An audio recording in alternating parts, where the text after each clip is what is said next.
Hi అండి. ఫస్ట్‌గా నా ఛానల్ ఫస్ట్ టైం చూస్తున్నట్లయితే సబ్స్క్రైబ్ చేసుకోండి. క్యారెట్ రసాన్ని ఎలా తయారు చేయాలో చూసేద్దాం. క్యారెట్ రసాన్ని తయారు చేయడానికి ముందుగా నేను 4 క్యారెట్స్ తీసుకొని దానిపైన పీల్ తీసేసాను. పీల్ తీసేసిన తర్వాత క్యారెట్స్ చిన్న చిన్న పీసెస్‌గా కట్ చేసి 2 టమాటోస్ తీసుకున్నాను. అవి కడిగి టమాటో పైన రౌండ్‌గా ఉంటుంది కదా, ఆ పార్ట్‌ని కూడా తీసేసాను.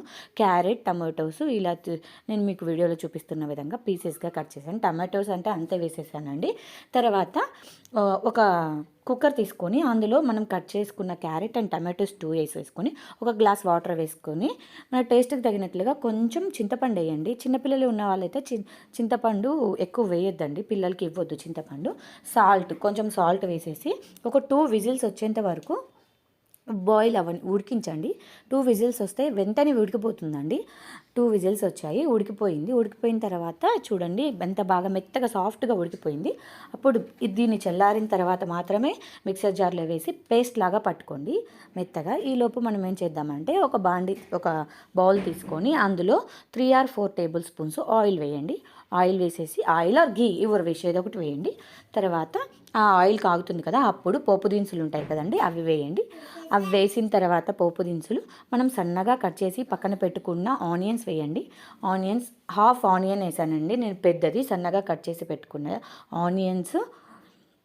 వెల్లుల్లి రెబ్బలను 4 వేసానండి, జస్ట్ దంచి కచ్చాపచ్చాగా పొట్టు తీయకుండానే వేసేసానండి వెల్లుల్లి రెబ్బలు. కరివేపాకు ఎప్పుడైనా కానీ సాంబారు, చారు అలాంటివి చేసేటప్పుడు కరివేపాకు రెబ్బలు వేయండి, అది టేస్ట్ బాగుంటుంది మరిగితే.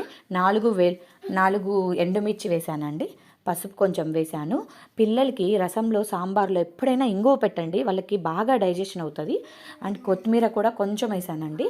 ఈ ముందుగా మిక్సీ చేసి పెట్టుకున్న ఈ క్యారెట్ మిశ్రమాన్ని అందులో వేసేసానండి, పేస్ట్ని వేసేసి కొంచెం ఆల్రెడీ బాయిల్ అయింది కదా, కొంచెం వేసేసి అందులో తర్వాత మీరు తీసుకున్న క్యారెట్ రసం ఎలా ఉంటుందో మీకు తెలుసు కదా, ఐడియా ఉంటుంది కదా, దానికి తగినట్లు వాటర్ వేసుకోండి. మరీ పలచగా కాకుండా అలానే మరీ థిక్ కన్సిస్టెన్సీ కాకుండా రసం ఎలా ఉంటుందో అలా వేసేసుకోండి. వాటర్ వేసేసుకున్న తర్వాత రసం పౌడర్ అండి, హోమ్మేడ్ రసం పౌడర్. ఈ వీడియో కావాలంటే నాకు కింద కామెంట్ చేయండి.